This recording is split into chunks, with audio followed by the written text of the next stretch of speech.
And boom, and we're live. And well, welcome to another edition of Life is People. And well, tonight I'm joined by, and if anyone sort of previously watched or listened, they would have known my interest in South Devon players. And we spoke to, well, I'm getting through South Devon players one by one. I've now spoken to Laura, I spoke to Rich, and now finally, and I think not least, is Guillaume. So without any further ado, how are you doing tonight, G?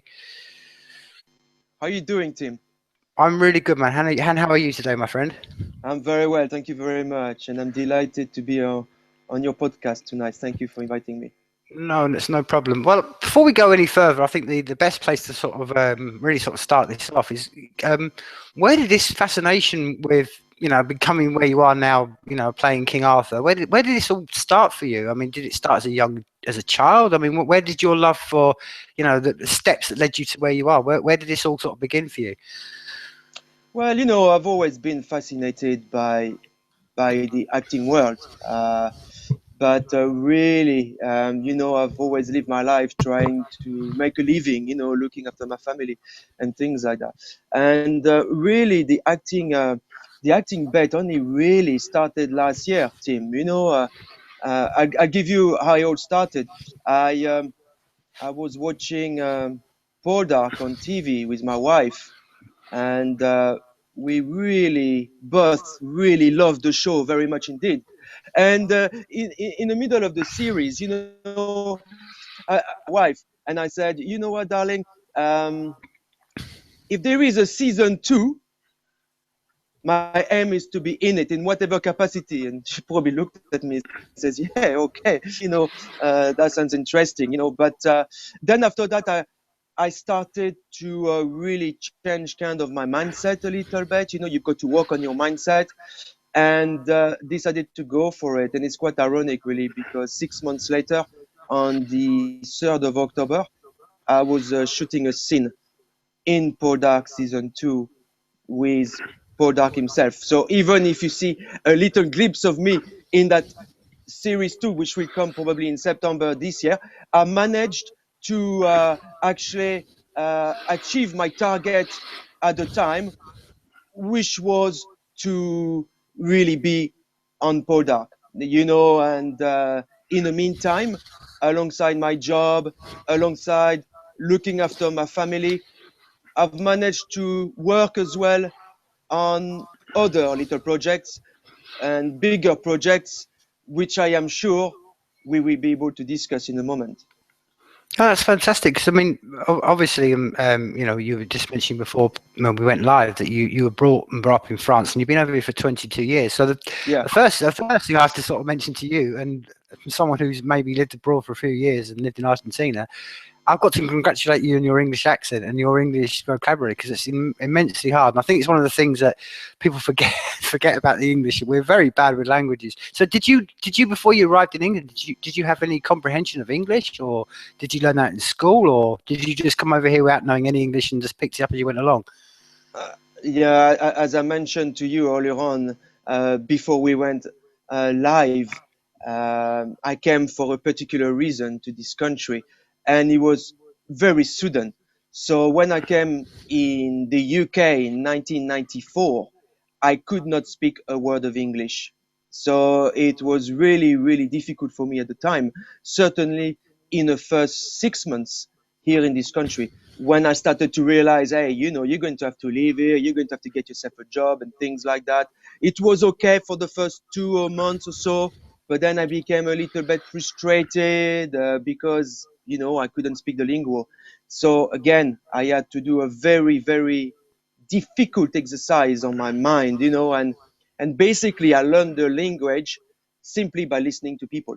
I started to remember a word, a sentence, a phrase, and this is how it came. And I will have to say that within a year, I could speak relatively good English, and then with the years, in my job now, working the way I do, dealing with people on a regular basis, you've got no choice.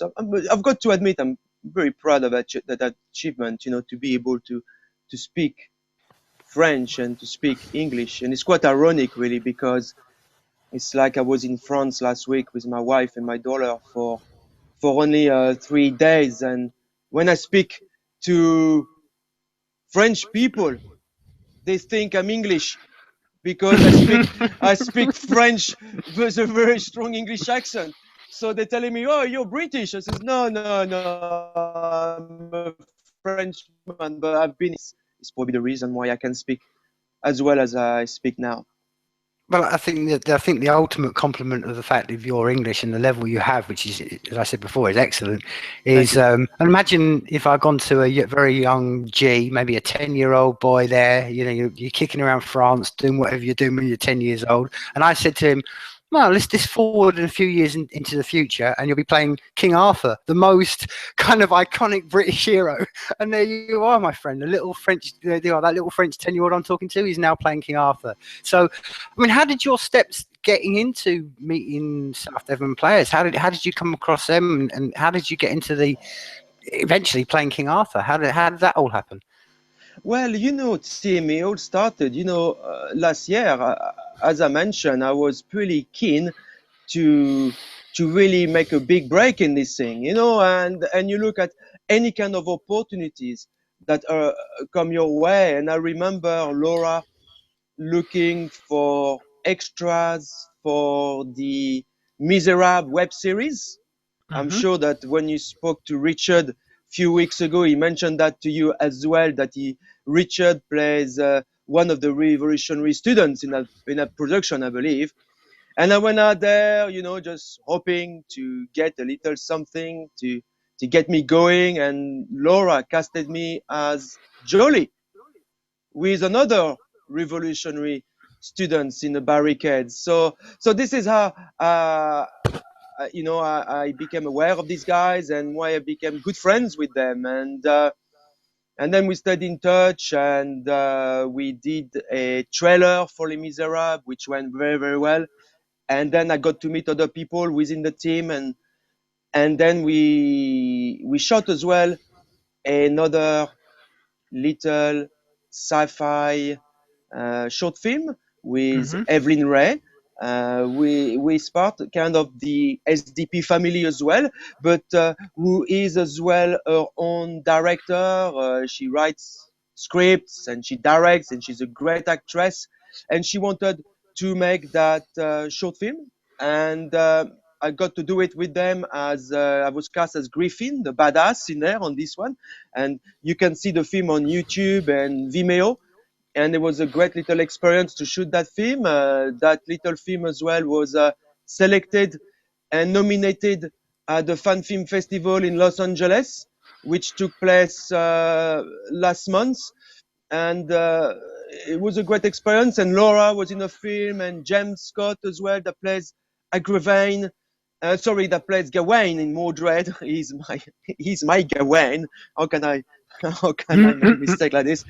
Plays as well the father of Amaya, which is played by Evelyn Ray. So that was a very good experience. So really, it's how we got to do that. And as well, at about the same time, end of the month, as you perhaps have seen on YouTube, we also shot the trailer teaser of Mordred. Hmm. Um, and Laura kindly asked me if I could be King Arthur for that particular shoot, which was brilliant because I really enjoyed the challenge. And I believe that even if it was a short little teaser trailer, I did a good job then. And it was kind of funny because literally in the same period of time, I got selected and cast to be King Arthur again. So I got cast twice by two different production companies, and I did an episode for the new series of Forbidden History, which is on the Yesterday channel. So the series started a couple of weeks ago, and I was a reenactment actor playing King Arthur in an episode called In a Search of the Real King Arthur, which will be aired on the Yesterday channel on the 8th of April at 9 p.m. So you'll be able to see me there. I like to plug things. No, that's fantastic. which is great. So it's kind of like you said earlier on, ironic and wonderful, really, that I've been cast as King Arthur, this wonderful character, twice by two different production companies. Now, one of the things that's always fascinated me about particularly actors and people going on stage, and I expect you as I mean, you're an artist as well. I mean, this is, I mean, it's very part of your character isn't you're just not just an actor, you're an artist at heart. So being like myself, I'm an artist at heart. I mean, one of the things that I find fascinating about actors is how they can get up on stage and portray another character on the stage and then withdraw from that. I find that a fascinating area of human psychology. Now, how do you prepare for that? I mean, how do you divide yourself between you're there on stage playing a character, say Arthur, in a film, and then you go home at night and you've got your wife and your kids and all the rest of it? How that fascination to me has always been something that's been an absolute deep. You know, I've always been fascinated by it, and I'm from someone who does it. I mean, how do you? What are the processes? I mean, what? Talk me through it. I mean, how you're playing King Arthur one day, and then you're going home. I mean, do you, for instance, you spend a lot of time into research of King Arthur, and how do you separate the fact that you're an actor at one moment and then you're going home? Do you find that very easy, or is that something very difficult? I know that's a lot of questions in one, but that's just generally how wrapping it all up is just really how do you.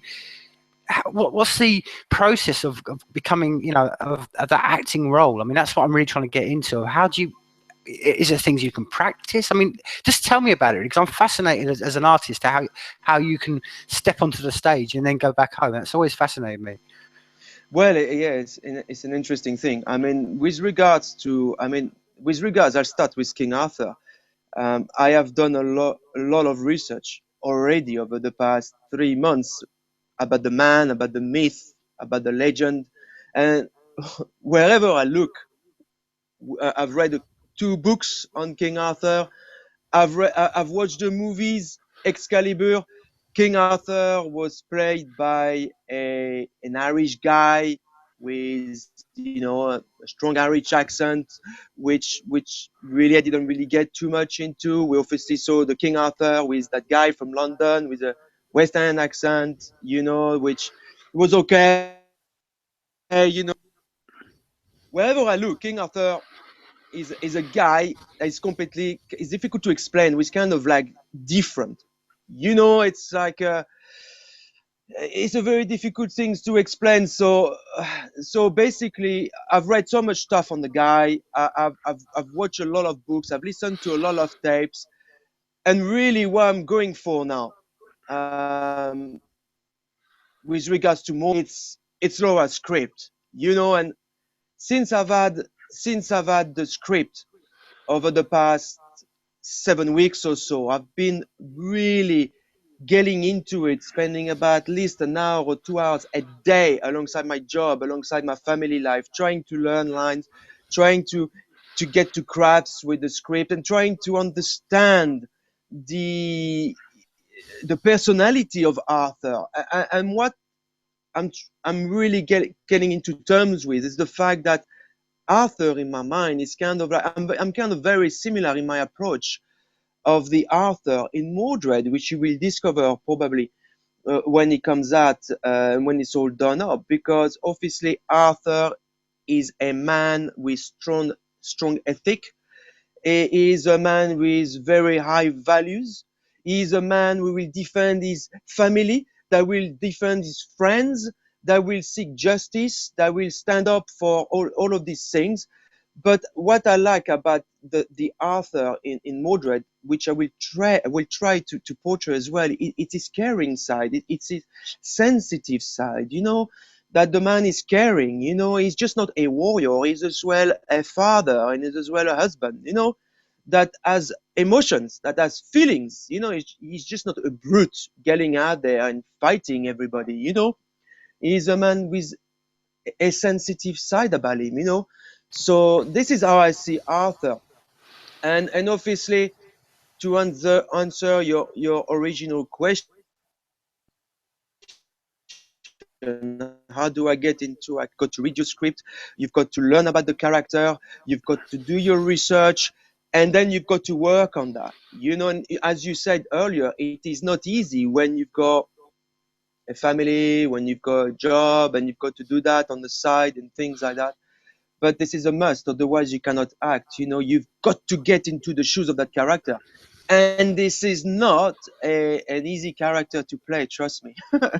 You know, it is very complex character, but you know, a very obviously we are in the early stage at the moment, but I'm getting into it, and I'm getting there slowly but surely. Oh, I agree with you. I mean, not only is it a very daunting role to get into, obviously with the name and the weight that King Arthur carries in particularly English culture, you know, you're putting a big, you know, weight on your shoulder, and you're carrying a big, you know, a big character with you. And equally, I suppose that's the other thing. I mean, I kind of, none of us really know about King Arthur. We're picking up information that's been written a long time ago. So I mean, do you try to find, where do you go to find your research? I mean, do you try to just research what's on, you know, through Wikipedia, or do you actually try to find other texts of him? And what does that process do? And equally, I mean, at what point do you stop? I mean, how in depth do you go? I mean, you could, as I'd imagine, you could spend hours and hours and hours and days upon end reading about King Arthur, and like you just said, and then neglect all the things that are necessary, like you're learning your lines and all these things. So, I mean, where do you go for resources to find out a bit about King Arthur, especially as, and I mean, this is the really crucial element of it, is the whole.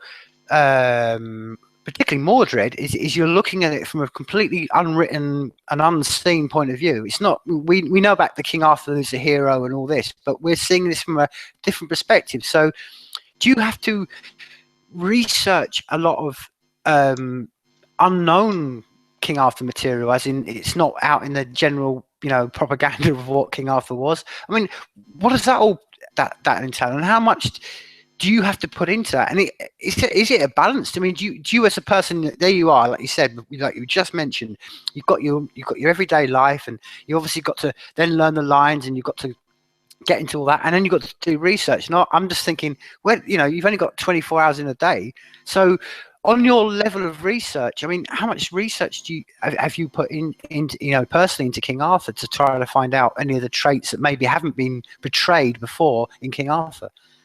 Well, I've done a lot of research so far, to be honest with you, Tim. You know, obviously, as I mentioned earlier, I've done a lot of reading. I've read a few books about King Arthur. I've picked up a few booklets. I went online to pick up information on Google and on Wikipedia. And I found a lot of interesting information as well with regards to King Arthur, that might have also been not just only the King of Britain, but also the King of France, Mm-hmm. as a lot of the stories from King Arthur as well originates from Brittany, and that King Arthur might have conquered most of France because he wanted to become an emperor at the time. If you see different read different kind of the research and the stories. Also, I'm lucky enough to live in North Cornwall. Mm-hmm. I live between Padstow and Newquay. So my wife and I, we one of my favorite place really in England is Tintagel, which obviously it's the birthplace of King Arthur there. This is where we did the second promotional shoot for King Arthur. But in the meantime, between that, me and my wife sometimes we like to go on a road trip and take a field trip. And we did some research. We went to the Arthurian Center, which is near Tintagel, you know, and I picked up a lot of information, lots of booklets about King Arthur. You know, we saw the stone there, we saw some of the battlefields. You know, you can go to Tintagel, pick up a lot of information. You know, so basically living in this area where King Arthur roamed all of these years ago as well is a plus, to be able to find my environment and to find the information. So yeah, to answer your particular question, I've put a lot of research on that stuff. Hey Tim, I can't see you anymore. Is that normal? I don't know why you can't see me. You should be able to see me. No, okay. Okay. One of you've been playing King Arthur for a while now, and Yeah. you've got your head into this. This is a kind of a tangent question, but what do you think King Arthur would make of, if he was alive today, and you've got your head inside the character, what do you think he would make of 21st century Britain? I mean, what do you think? Well, I think that he will have probably a lot to say. I mean, let's remember that when King Arthur was alive and was doing his stuff, he was constantly protecting his kingdom from the Saxons, from the Jutes, from invasions here and there. I will have to say that probably Arthur will be a guy that probably will be out there defending his people, probably not like politicians now, just looking after their own interests and their own pockets, without getting into much into that now. I think that Arthur will be a guy that will be protecting his, probably protecting his borders and looking after his people. He was a guy he was a man that was loyal, that was honest, that was upright, that will do anything for his people. So he probably will have a shock in the system to see how Britain looks like in the 21st century. But with regards to threats and things like this coming from the outside, I think he'd be probably well prepared. I personally think one of the fascinations about, particularly, you don't have to go that far back in history, but what separated the great leaders from back then was exactly what you just said then, G.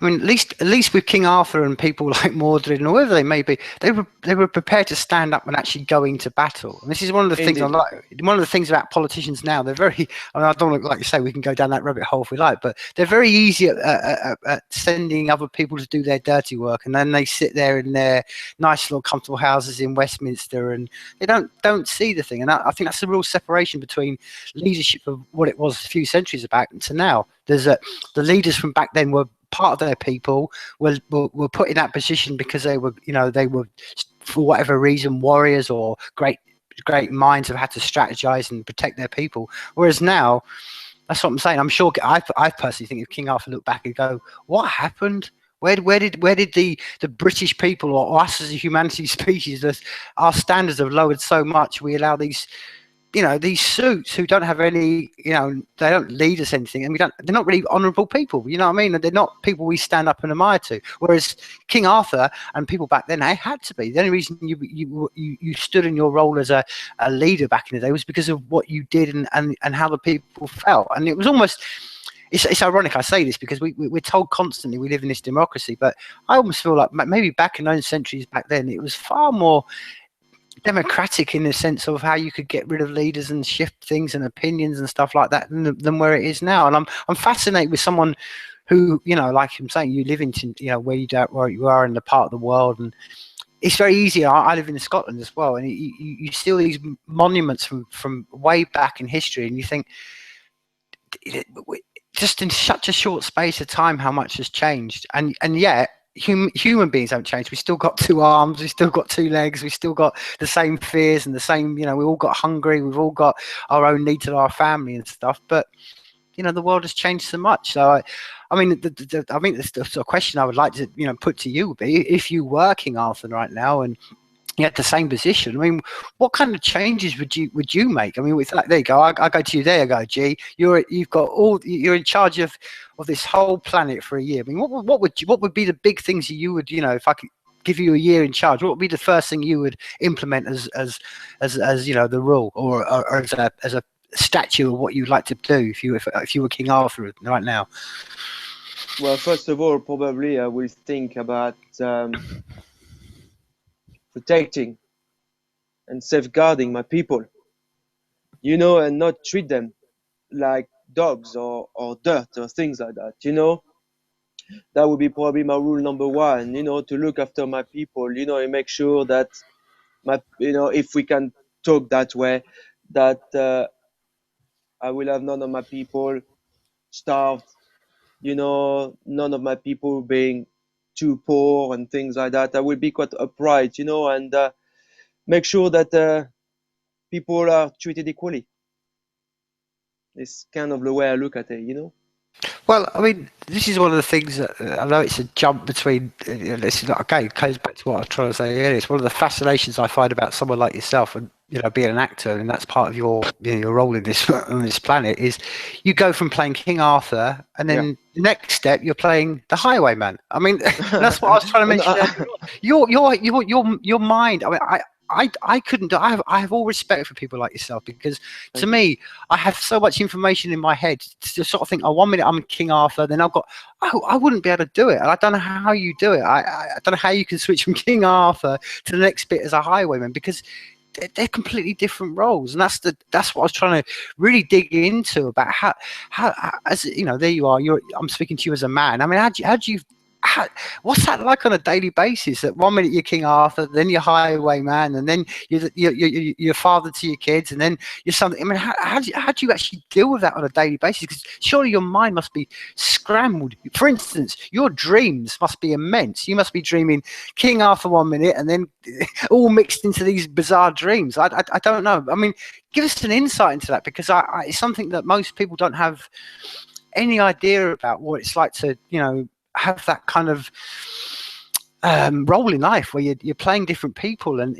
like you mentioned earlier, someone who's a really good actor, which you obviously are, and you as you said before, you're doing a lot of research, you're trying to get your mind into that character, and then, like I say, and then you're dropping it and you're becoming a highwayman, and that could all be in a weekend. So please, I mean, the insight of that, I mean, how does that all, how do you find that? Is that a difficulty? I mean, do you find it a difficulty playing King Arthur then playing the Highwayman, or is that just a role that's a part of the job and you have to accept it and move on, just like a musician does? And 1 minute he can play in rock and roll, and the next minute he can be playing jazz. Well, it's a bit challenging. With regards to the Highwayman, I actually don't play the Highwayman. I play the officer of the Redcoats, which is probably even worse as a change. And when I got given the opportunity, and when I had a look at the script, I really love that little script. And we did our first day shoot in National Trust property in Cotterhell Hill about 4 weeks ago, when in a poem, the young guy that is in love with Beth, it's like a love triangle between the highwayman, Beth, and that young guy that works in the stable, Tim. And basically the first scene was shot in my office, so I'm kind of like the officer stroke magistrate in that film. And basically I'm the guy that will cause absolute havoc in that film. And when I had a look at the script, I absolutely loved it, because I thought I know I'm going to play this. So straight away in my mind, I knew I didn't have to do too much research on that. I've read the poem, I kind of like read it 2 or 3 times, but I knew how I wanted to play that character. It's a guy that will be slick, that will be dapper, but as well that will be vicious, that will be violent, and that will go and do whatever it takes to get to his goal, his target. And the target, it is to get to the highwayman. And the highwayman, actually, it's played by my good friend Chris Barnacott, who is also playing Cynric in Mordred. So he's playing the Saxon chief there. So my character is completely different. And when you watch that film, that short film, when it comes out in May, because we still got another day shoot for that, which will take place in the beginning of April on Bobbin Moor, when it's a final showdown between myself, the officer, my Redcoats, and the highwayman, and he's going to get it in the neck. You know, you will see me in a completely different light. And on that first scene, the way I kind of portrayed my character as the officer, you know, the director was, I think, well stuck, because he kind of gave me the freedom to play it the kind of way I've wanted to play it. And as it is a movie, a film which use a lot of narration, so you'll have a guy doing the narration of the poem, and you'll have a soundtracks. So you kind of improvise on lines. You know, you probably won't hear me that much in the film, but you've got obviously to play the part with sentences, with phrases, you know, in order to engage with the other character. But that film is quite a challenging in a sense as well, because it is more about the body language than anything else, and how I come about in that film, you know, and really in that particular film, I want people to hate me, and people will hate me, and that's a guarantee, because the way it's going at the moment is that they cannot have much love for me, to be honest with you, because I'm really creating havoc in the inn and with the highwayman. I'm going to cause a lot of pain with the landlord, the bed, the girl, and the highwayman, and me and my records. We're really going for it, like, you know. But this is the way I wanted to play it, which obviously will be way different from, let's say, King Arthur, right? Mm-hmm. Which needs to be loved by people, you know. So yeah, two different spectrum, but obviously, you know, you've got to answer your original question. As much as it is a bit harder to play King Arthur, because there is huge pressure for me to play King Arthur, because King Arthur has been played many times in the past. Mm-hmm. Sometimes it was good, sometimes it was crap, and I've got to try to come in between that, you know. And if I could do a good job with that, I'd be well pleased, you know, because I know for a fact that with that particular production, people will criticize, you know. People will love it, people will criticize, you know. It's more intricate and difficult character to play that, let's say, the character I'm playing now. When I picked up the script on the Highwayman, I knew straight away I'm going to play it. So I didn't have to do too much research, or, you know, I knew it. It was inside my gut. I knew that in order to be great viewing, I had to be something different. So I cut the beard, I cut my mustache, you know, like all curled up like a musketeer or from the 1700. You know, I kind of really looked the part, you know, but I wanted to be vicious, and I wanted to be really, really hard, and kind of like slick, you know. So it's going to look pretty good, you know. Well, on that one, I mean, which one do you prefer playing? Do you prefer playing the, like you just mentioned, the kind of the character that everyone like King Arthur has to love, or do you prefer playing the, you know, the character everyone has to hate, as you are playing in the Highwayman? Which one do you prefer the most? Well, I kind of like both, to be honest with you, and that is a key. You know, if you want to be, I believe, because I'm kind of just starting as well. Remember, I started this a year ago, so even if I worked on 10 different production, you know, you need to be able to try to portray good characters and bad one, you know, and you need to be kind of believable, you know, in your performance. But with regards to Mordred, it's all started. You know, the movie will be shot in the end of June for me. And obviously, there is a lot of hard work that is already taking place. You know, 2 rehearsals per week in South Devon, where you can do your lines with the rest of the cast, which is a fantastic cast, and obviously work a little bit more on your character and things like that. You know, so it's not like the Highwayman. When I get out there, I get my uniform on, and I can get into it straight away. Bang, rock and roll. Let's do it. You know. Here it's a bit different. There is more preparation for Mordred and King Arthur than the Highwayman. So I guess that when I put the costume on for King Arthur, you know, it gives you the extra motivation and extra incentive, you know, to be within the character and to try to do a good job. But on a personal note, I really love to play the baddie, It's like I played the baddie as well in Final Fantasy VI Revenge. But I like to play good characters as well. You know, like I had a little appearance as well in a horror movie which I shot last last October with Hard Road Films called Last Weekend, and the film is coming out this year, very very soon. Fantastic film to play, and I'm only 10 minutes in the movie, but I've got an essential part as well, where I'm the good guy on this one, and I get to fight the boogeyman. So it's you know, it's different text. I know. So you, from what you're mentioning, I mean, like, Yeah. just in this conversation, you've got a lot of acting roles coming up, and it seems to almost taking a lot of, becoming a big part of what you are. And I mentioned it earlier on, but I mean, when I first came across you, I was fascinated about you because you're an artist at heart as well. I mean, this, like you said, this acting thing's only been a recent kind of a journey and you just begun.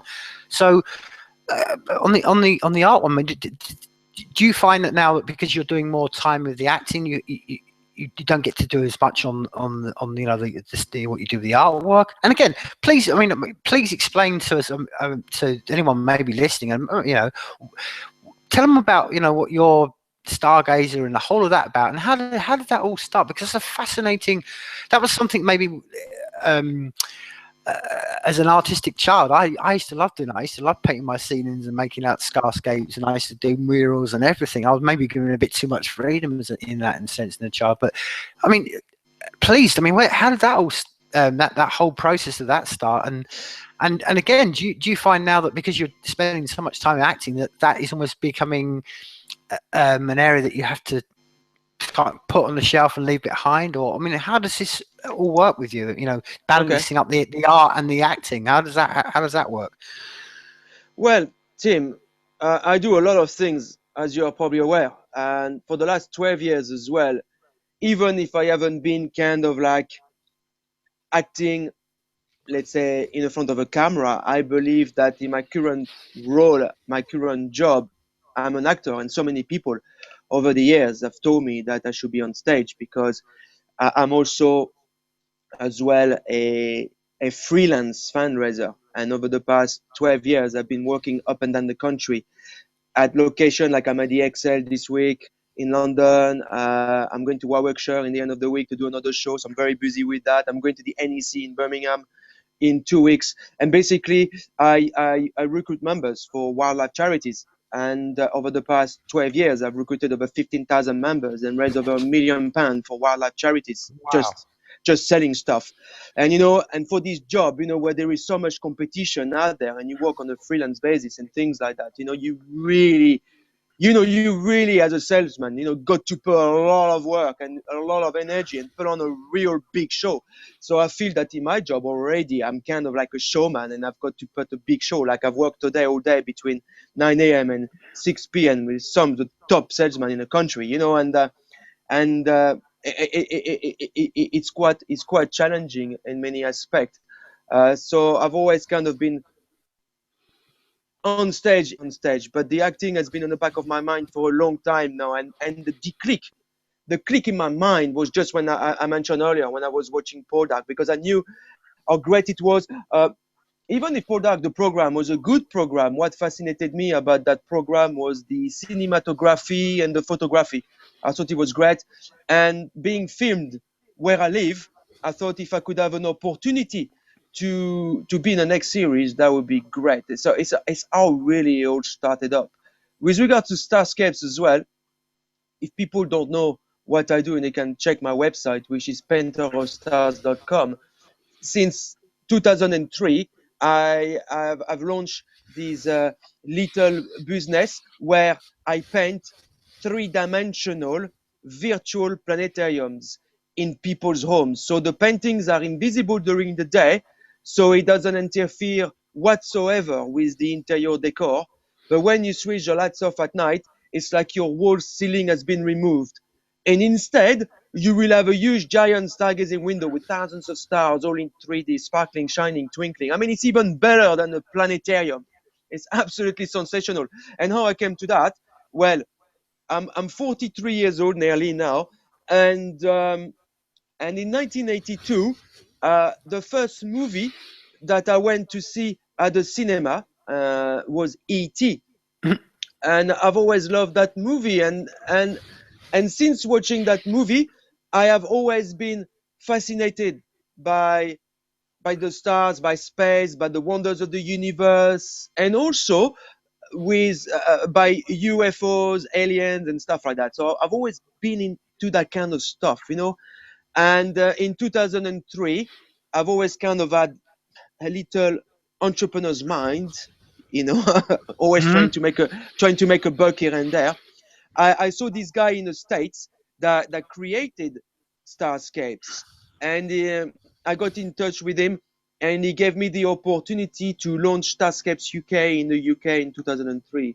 But over the past few months, I must admit that I haven't had much chance to create my stargazing masterpiece because I've been way too busy. I mean, last year I drove 45,000 miles. You know, I'm working up and down the country. I'm shooting films here and there. You know, I've done 10 production. Now I've got all the rehearsal for. It's like at the moment, you know, I'm working shows in London. Then I'm coming back, especially from London to South Devon for rehearsals. Then I finish the rehearsals, traveling back to London to work the shows, and you know, and I've got my family as well. So I haven't had as much time as I would like to carry on Starscape, but it's still there if someone wants Well, one. it's not often I get to speak to an actual artist on this podcast. I mean, I've done Okay. 120 odd, and I get very rarely to meet an artist. So my Okay. question to you is, Yeah. you mentioned then, you said, no, I've done my, you know, I've looked at what you've done with this. Now you said like perfectly then that through the daytime the paint isn't able to be seen, but at night time when you switch the lights on, it's that. What kind of material are you using for that, my friend? I That use some seems. I use some special pens, Tim, which are water based, and these pens blend with the color of the ceiling. So Mhm. basically, when I work and I do my painting, I will work in total darkness using ultraviolet lights Mhm. to actually see what I'm doing, and different tools, different applicators, different pen brush and stuff like that. And obviously I create a three-dimensional stargazing mural with the Milky Way galaxy shimmering along and even shooting stars passing by. So basically when you see my paintings, it's literally like getting out there in the middle of the desert or on the top of a mountain and looking at the most incredible nighttime skies that you've ever seen away from nightlight pollution. You know, it's as good as that because not only do I give it a 3D effect, but I give it as well the perspective that it's a real nighttime sky because all of my stars, which are literally hundreds of them on your ceiling, yeah, will be shining, twinkling, disappearing, coming back, etc., etc. So it's kind of like a virtual reality, a virtual simulator of a nighttime sky. So are you quite accurate? I mean, will you go specifically like you'll pick a star field and you'll go, right, okay, I'm going to literally copy that star for star in the correct position, or is it more just your freedom and you just create a starscape? I mean, how? It depends. It depends what the customer wants. I mean, generally speaking, you know, people will rather have like kind of like a general nighttime sky. You just kind of use your imagination. And again, it's like with acting, you know, uh, every room that I will do will have different challenges. You know, you'll have some will have more windows, some will be popcorn, kind of Artex ceilings and things like that. So basically, before coming into any kind of room, you know, I will assess the situation and see in my mind what I can do or what I cannot do. You know, if someone on the other hand have got a particular things that they would like an atom sky, the year he was born and things like that, that can be arranged as well. I can find the information and reproduce that particular nighttime sky with the constellation the way they were, and then I kind of play around the main constellations. But generally speaking, I will kind of create my own virtual planetariums because no paintings will be ever the same. It's a genuine hand painted, signed masterpiece, and it would be boring if it would be all the same, you know?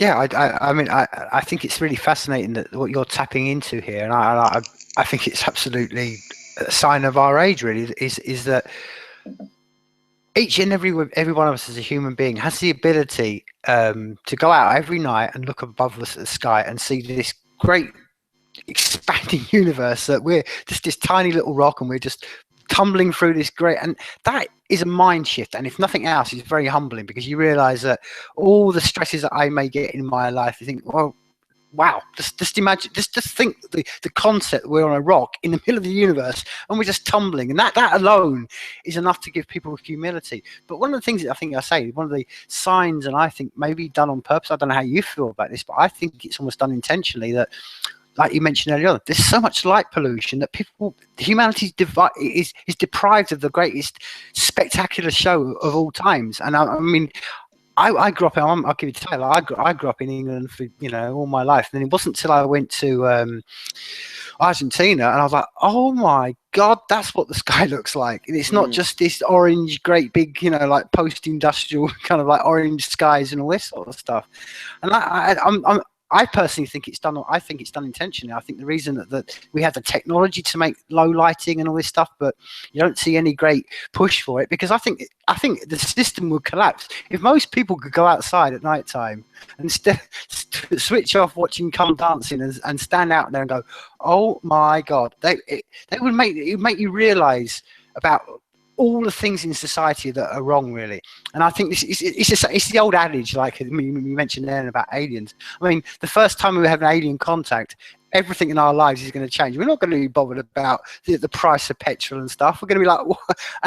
But the point, as you were trying to say, is that's all out there now, but not many people, for whatever reason, in our age, get to experience this. And goes back to what you said where we just started this conversation. Back in the times of Arthur, and not that long ago, that would have been an everyday sight for people. They would have gone out at night time and just seen this immense sky. And now we're in the 21st century, and it's left to people like you, my friend, to paint it on people's ceilings. I just think it's an ironic joke of where we are. We've advanced a lot, but we've advanced to the point where people are painting starscapes on a ceiling instead of going out at night time. So I'm fascinated to hear what's your perspective. I mean, do you think this is just an accident of our times that people don't go outside, or do you think it's just there is actually some sort of intentional reason why? Because the bottom line is they are depriving humanity of one of the greatest experiences that we can all get, and like everything, the most important thing, it's completely free. No one's going to charge you to go out and look at the skies. Yeah, I mean, look, how many people were living on this earth when King Arthur was alive, and how many people are living on this planet right now, and what technology did they have then, and what technology do we have now?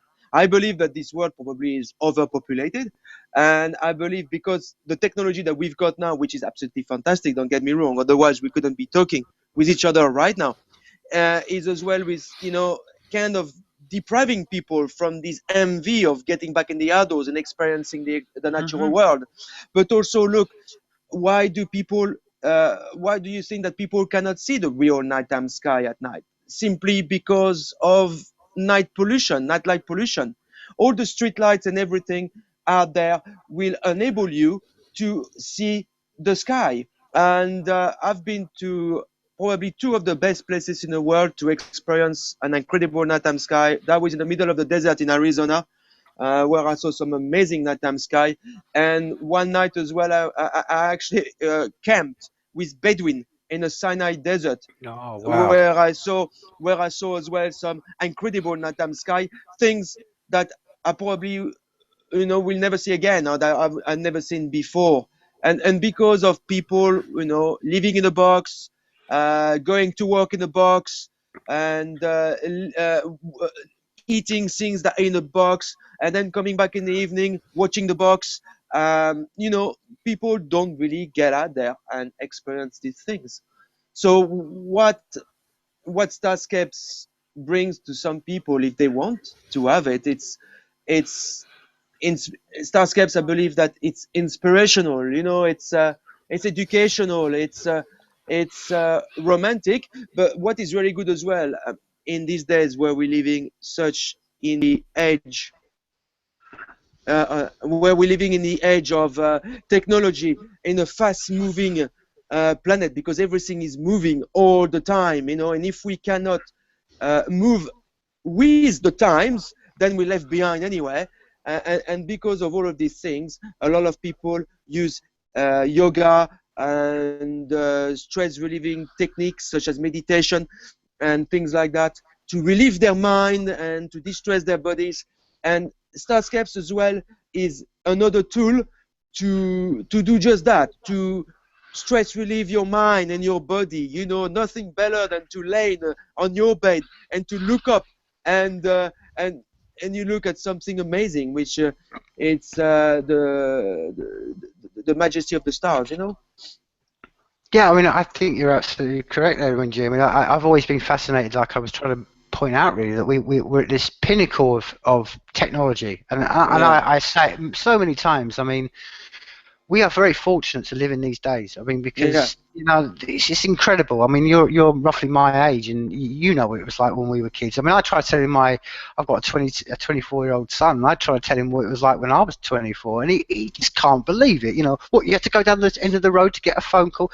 So it's great. I'm always think that anything pushing the innovation of technology is a great thing.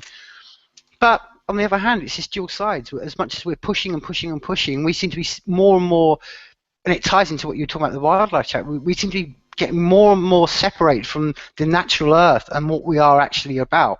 We seem to be like, I don't know, and I think it's one of the great questions that humanity has to ask itself and really tackle at this point in our species development. Is like, we've got to find the balance between living on a rock, living on this earth, and marrying technology. And instead of having technology that's against the earth and destroying it, surely we can find a way of making technology to reward the earth and live amongst it. Because to me, I said to you before, I'm solely on team people. Do you know what I mean? I'm completely 100% behind team people. I think, you know, but it frustrates me, and I'm sure it frustrates you, and you know, is that we have so much resources on this planet, and yet we have, like you said, starving human beings. We have just unreal. I mean, it's always, for me, and I'm sure for you as well, being, you know, from the perspective you're at,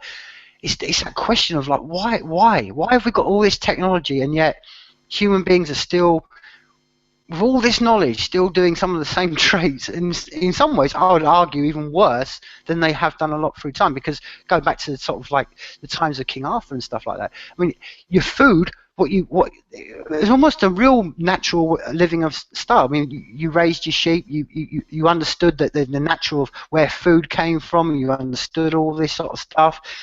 And they were far more in touch with the natural, if you want to call it that, lifestyle than we are now. And yet, none of us would want to go back and live in King Arthur's times. But we've got to find a way as a species to marry this great, as you said, this great technological advance we've made, and finding a way to basically survive on this planet. Because as you quite rightly said, and I mean, maybe you can allude to it more, if we carry on like we are, there's not going to be a planet left for us. No, it will not be, no, but obviously I agree with you that, you know, we can have all the technology that we have now, but as long as you have powers that takes away your freedoms and your liberties, and that they've got their own agendas to do whatever they wishes to fill their own pockets and things like that, we'll never go anywhere as a society, because you probably know that the human being of the 21st century obviously is more advanced in terms of education, technology, and things like that. But there's not much difference in my mind from what it used to be probably 1,000 years ago. You know, because we've still got, as a species, as you mentioned earlier, survival instinct. You know, and still power. You know, man wants to be more powerful than his peer, and obviously greed and corruption comes into game as well. It's all about power, you know, and you know, we need to be able, and I certainly know that as an individual now. You know, I mean, I've had so many jobs in my life. I've always worked my way down to the top, and this is not the age anymore of the industrial or agricultural worker, you know, where basically the guy all these years ago, 50, 60, 70 years ago, used to work 40 hours a week for 40 years and then used to retire on 40% of what was never enough. You know, these times are over, and because of the technology that we've got now, everything changes. Because everything changes. Even now, I mean, next in 2 months' time, I might upgrade my phone, right? And I might get a better phone than the one I've got now, and it's still an iPhone, right? So we need to be able to change with the time, because if we don't want to change, then we're going to be left behind. And we need to be able to adapt to these changes, and instead of being the industrial worker, become more of a knowledge worker. Because more knowledge you get, more string that you can put on your bow, the better to move on in this very challenging world. You know, this is the way that I look at it. This is the way I am, and this is always why I've always kind of challenged myself, because I don't want to be left behind, and I don't want to be part of the ship, you know, where the government tells you, okay, do this, and this is the way you're going to end up. You know, like I said to you earlier on, whatever I do at the moment, I might never get there in the end, you know. But if you don't try, you don't get. And I will always try to go beyond what I can possibly do and push myself forward all the time, you know, challenging myself, challenging my mindset, you know, and try to move with the times, you know. Yeah, I mean, this is, I was just trying to explain, we're lingering on the very point of the duality even of the technology right now, because we've got the technological, as you said, this communication. As I said to you before, I mean, you mentioned it before we went live, G. I mean, the fact that we can communicate is to me, I will never not be blown away by this. This is like when I was a kid watching, like, you know, the old science fiction films, and they'd be like, wow, I can see someone on the screen and talk to them. You know, when we say this, we sound like we're really old men, and we're only in our 40s. But I think it's really good. But I think where we're going, and I think, like you just said, then, G, the real, I think if we can marry this idea of, like you say, taking away all the barriers of knowledge and all the barriers that have basically stopped where people have held certain knowledge, because it's not healthy to have that state. We all, like you said, we need to have as many bows in our strings as possible, and then for that to happen, we need the access to get that information. And this is where technology, again, it's not a good thing and it's not a bad thing. It's just an innovation of humanity, and hopefully, I don't know, I'm week after week, and, you know, Rich would, you know, exactly the same. A lot of us around the world are trying to fly the flag and saying, look, technology put in the hands of the, you know, of a mindset what we're talking about can dissolve all the barriers that we've found that have got in our way, and then hopefully we can move into a better world. But on the other hand, let's be real about it, the dual side of that is this technology as it is right now. Look what the technology has brought us. You know, as much as it's brought this great communication, we're still in the 21st century, and we have barriers, and we have, you know, countries that won't put certain things up, and, you know, you can't do this and you can't communicate with that. And like you said earlier on, G, you're having to go around the world right now and fly the flag for wildlife charities and stuff like this, and all these things. You think, we're in the 21st century, we can talk to each other in live time, and yet we still got all these problems. So hopefully, and again, that comes down to every single human being on this planet, that technology isn't just a thing in its own right. It's what we do. Like all great things in this planet that are ever given to us, or we've invented, or whatever. It's what we do with it as a species. You know, and that's like anything. I mean, the nuclear bomb. Nuclear can be used as to make power, or it can be done to wipe people off the planet. You know, Google can have. Go on, Rich. Nuclear. He said if you put the uranium behind the rocket, you can go out into outer space and populate outer space. If you put it in front of the rocket, it's death. That's a very good way of putting it, Rich. Exactly. That's exactly it. Hi, Rich. Hey, I was enjoying your conversation. I said I shouldn't miss out. I should actually pop in for a few minutes. Nice one. Thanks, man. Good to see you. Yeah, nice to see you. Well, I mean, yeah, and that's what I think. You know, the point I'm trying to make is, and I think we're both concurring on this, Gene. Is basically what we want, and I'm sure, you know, for your kids, I want my kids to be left when I do finally depart this rock, is to leave it in a better position than it was, before. And I don't care whatever happens now. Even if this was my last night on Earth, we've definitely advanced in the last 20 years. I mean, we were talking about before we went live. I mean, man, if I'd gone to the 10-year-old G living in around Paris and said to him, "Here we be in 2016," it would have blown our minds. But like you were saying earlier on, G, it's all about that whole idea of we can't just accept. We've got to push and push and push and push and push. And that is the essence, as you said, of life. It's whatever trade you do, whatever art you do. If you've got a love, push it to the extent. Be the best you can. Whether you're an actor, whether you're an artist, or whatever you may be. Sorry. Absolutely spot on. I mean, I will have to agree with you. And to talk, like you just said, you've got children. Like I said, I'm 42, and my wife and I got so blessed to have our baby daughter 2 years ago. So I've got a daughter called Armand, which I love so much that like I've never loved before. You see. And all the stuff that I'm doing, I'm not just doing it for myself anymore. I'm doing it for her. And I want her to be able to be proud of Daddy. Daddy is just not a guy that is just following the ship in there. Daddy is an actor. Daddy's been King Arthur. Daddy's been doing this. Daddy's been doing that. So my daughter, deep inside my guts, in my mind, is giving me that extra motivation to keep pushing myself even further, into different levels that I've never thought would be possible, and you've got to try things, you've got to keep pushing forward, and it's better to fail and get it right, than not doing it at all, this is my kind of perspective in life. If you got a dream, go and get it, because nobody is going to do it for you.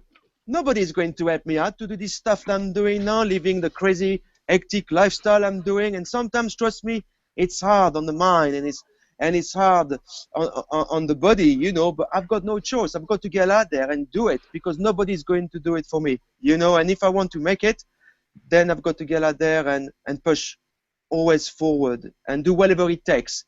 Then I will have no regrets. Exactly, and that plays into what you were saying earlier on when we were discussing about the looking up at the stars and the universe around us. I mean, it's a cold hard reality, and it's what maybe we as artists have always been throughout history. Always been that's our role. It's just to remind humanity and all their bloated egos and all their self-importance that we're all going to die. And I know that humanity doesn't want to hear that because they think they're immortal beings that are going to go on and live forever, and that when they die, that the aliens are going to take them to another universe, and it's all going to no, we're all going to die, and that is this drive that drives us all on. That's the push. You're right.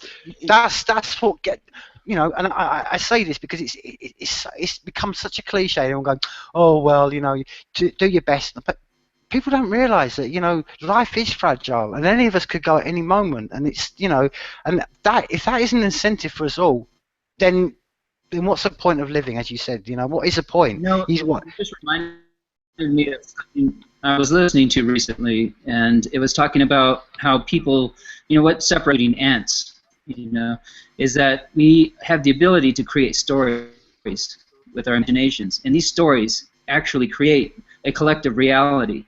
Whether it be our monetary system, our political situations. So it's the stories we pass on to the children, to the next generation, that define their realities. And so the stories we choose to tell are the most important things we actually leave in this life.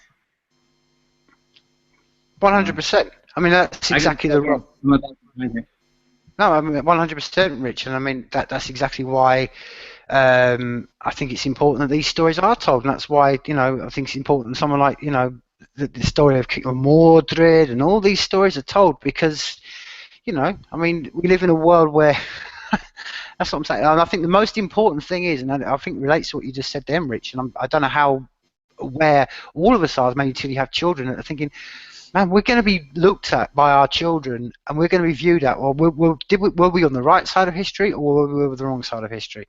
And people, when you get to a certain point and you have kids, you realise that and think, oh, there's going to come a point where they're going to look at you as that, oh, you, just like we all did. Oh, you looked at your grandparents and you thought, oh, you bunch of racists and bunch of sexists, but That could be very us. That's the importance of living, like you just said, G, the whole life, and it has to be around that element of, like you said, telling stories, and again, getting the message across. That's the only reason why, as I've always said, I'll flag anybody that's in the arts, because everybody that's in the arts, that's one less person that's feeding the war machine, and I think it's a very simple, basic bottom line of everything. That's why I think the arts are really important, and this idea, like you said, Rich, of storytelling and sharing our culture, because we have to do it. We can't rely on other When we people look to do at it. the past, that's all we have left are the arts. We define our past by the arts.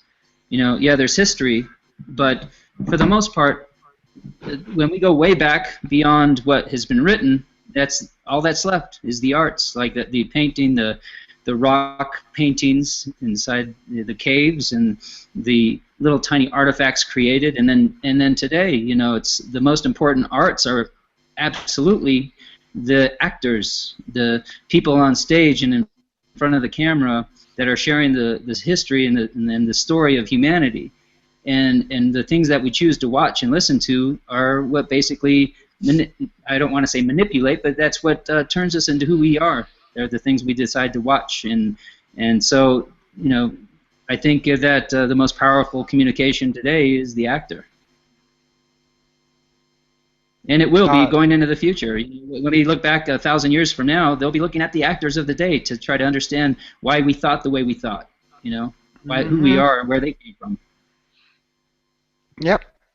Now, one of the things I was going to ask you, Gene, I wanted to sort of,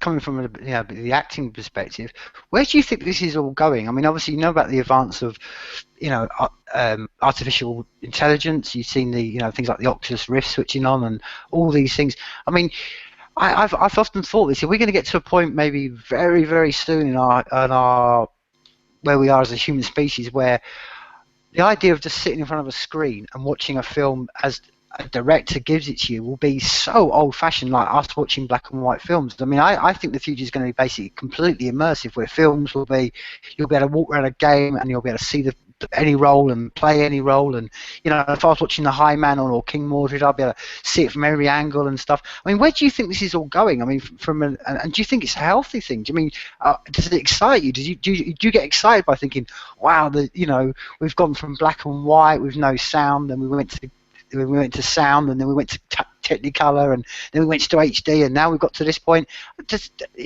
mean, are you excited by that? And where do you think it's all going to go? This whole mad industry of the film industry, and like what Rich was just saying, the storytelling. Do you think it's going to go completely into the Oculus Rift? And are you excited by these things?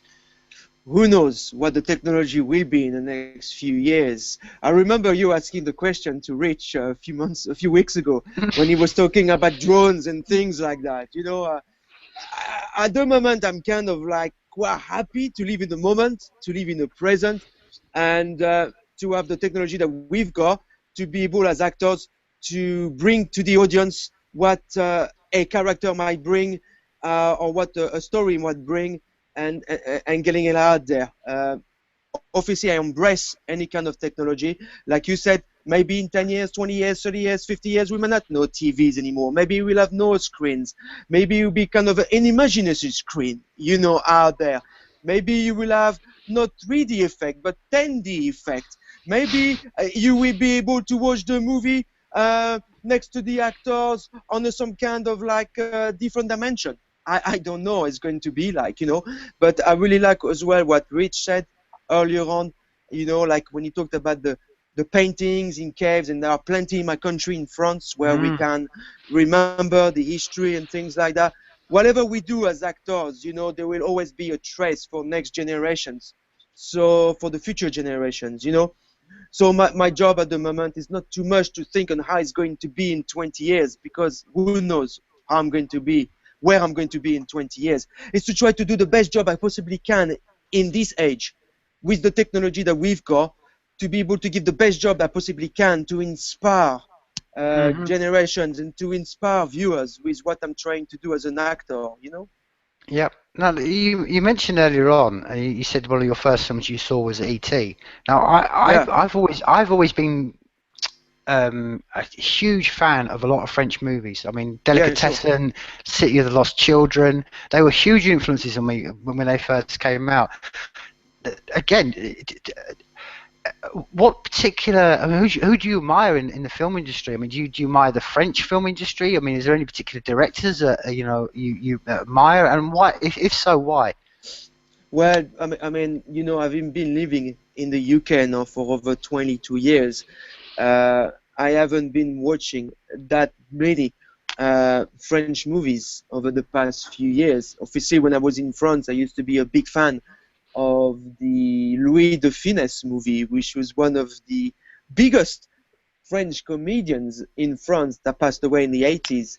And I've always used to love the history movies, such as The Musketeers and things like that. Obviously, now, these days in age, there are a lot of movies, genre that I quite like. I love westerns. I absolutely adore westerns. I think I probably watch every single western you could think of. Some of my favorite one being like White Earp with Kevin Costner. You got Tombstone with Kurt Russell. I love as well some kind of like few horror movies in the horror genre, which is kind of like different. I love the Halloween franchise from the 80s with the Freddy's from the 80s, the Jason from the 80s. So these kind of movies from the 80s, And there are a lot of actors. I tell you what, if you give me the chance to work with guys like Leonardo DiCaprio, Tom Cruise, and the Brad Pitts of this world, I'd be quite happy. These guys are absolute legends, Yeah, but you've always got to bear in mind with Tom Cruise, you know what I mean? He's always, you've got to take him away from that whole great big that Scientology medal he walks away from. Yeah, but then again, to come back to what we just said there, I mean, why should we judge an actor by who he is in his private life? Exactly. We should judge an actor by what he's doing on screen. And you know what? If Tom Cruise is into Scientology, what he does with his private life? I mean, it's like I'm doing the movie Mordred with guys that are goths, and I love them. They are Christians, and I love them. They're pagans, and I love them. Doesn't really matter who we are as individuals. We are all free to make our own decisions in life. This is the way I look at it. So when I watch a movie, let's just say, because we use the example Tom Cruise, I don't watch a movie, and this is the reason why Tom Cruise, as an example, these days gets so much flack. Just the people don't really watch the movie or the performance of Cruise.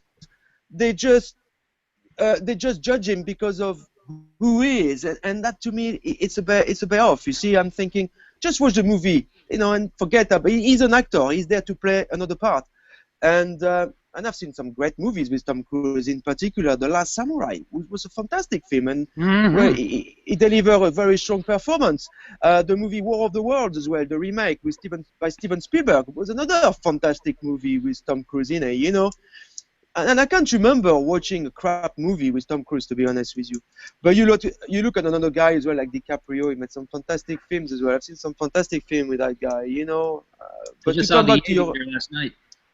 I'm sorry? The Aviator with Oh yeah, okay. That was really good. Yeah, that is a good film, and again, that was an actor that DiCaprio is an actor that can really surprise me, because in order to be a good actor, I believe that you need to have the capacity to surprise an audience.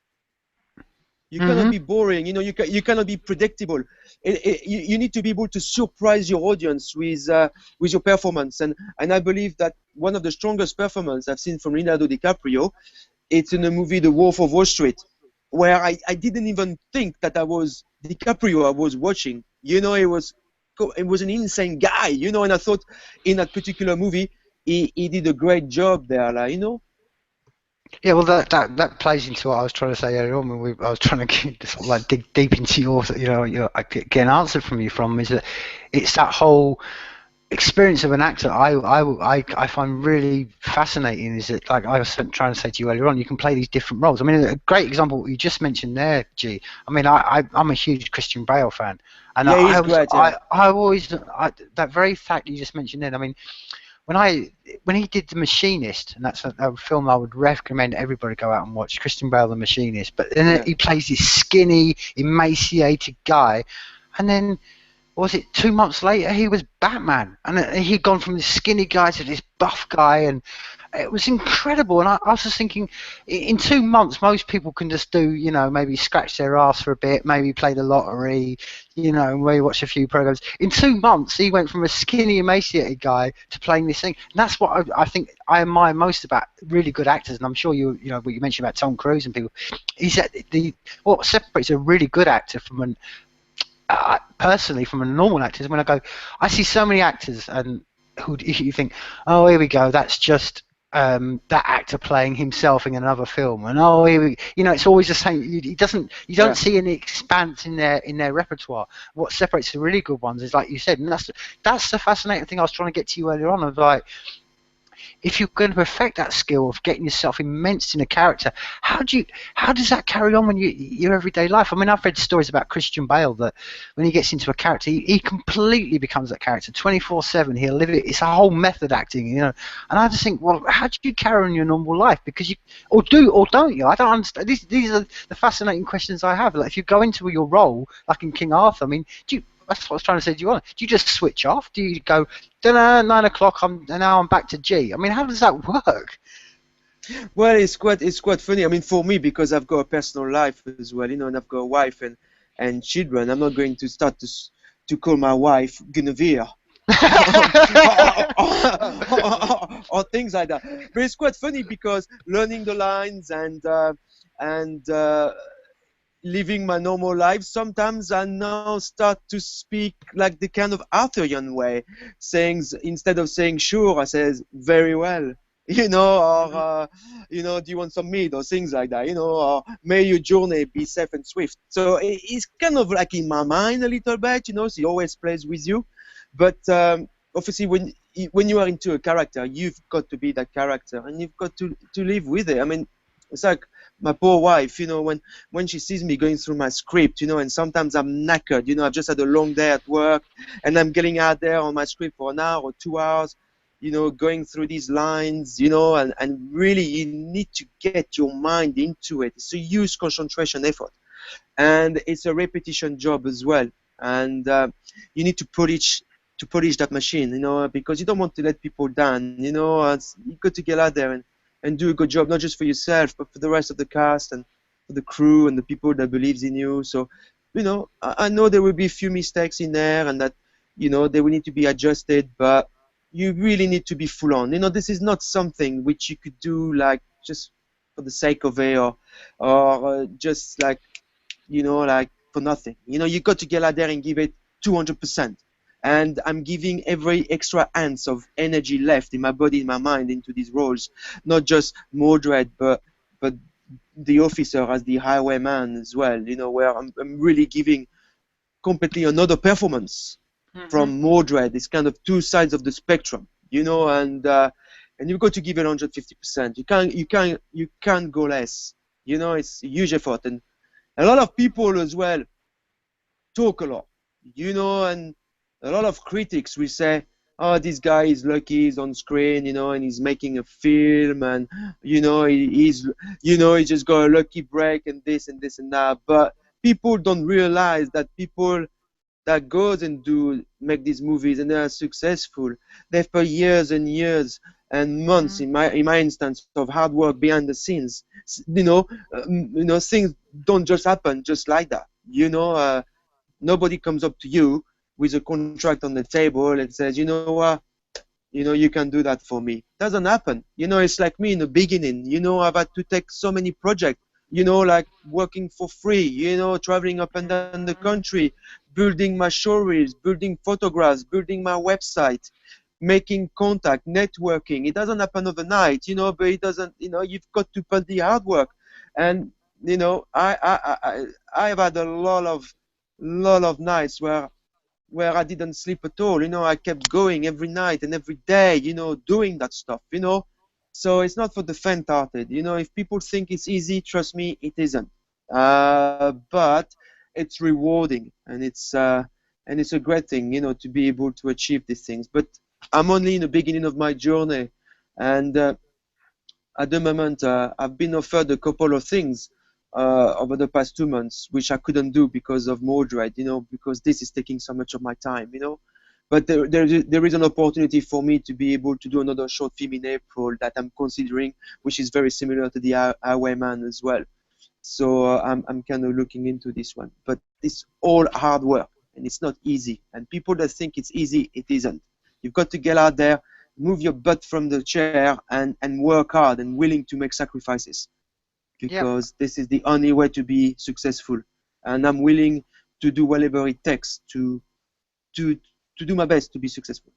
I can totally concur with you, and I think there's two main points I would like to sort of linger on there on those two things. One of the things that people don't, like I said, they see the, like you mentioned then, people may see the glamorous side of it, but they don't understand, and I'm sure it frustrates me, and that's exactly what the drive behind what I'm trying to build, is that it frustrates me that people think that we all run around with there's money just flowing around. No, it's hard. The hard work of trying to get any of our projects funded is ridiculous, and people don't see that. They just see you on the screen and think, oh, well, money just came out of it. No, it's hard work, and that's an extra burden onto people. I mean, I find that one of the things that really frustrates me as a creative person, has done for all my life, is that I would love to spend all my energy into the creative process and honing that skill, and not having to go, oh, okay, I've got to leave that alone, and I've got to go out there and raise some money, and I've got to pay, if we can just get rid of that barrier, that will help a lot, I think. I think that's